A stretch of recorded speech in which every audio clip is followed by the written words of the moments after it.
لماذا لا يتحدث المزيد من الناس عن ألغاز مصر القديمة المذهلة؟ دعونا نكشف أسرارها معا.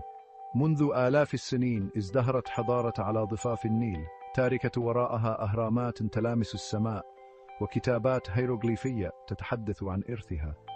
تخيل نفسك واقفا في ظل الهرم الأكبر تشعر بثقل التاريخ. لكن مصر أكثر من مجرد آثار، إنها قصة الفراعنة الذين حكموا كآلهة، والناس العاديين الذين كانت حياتهم اليومية متشابكا بعمق مع السحر والإله.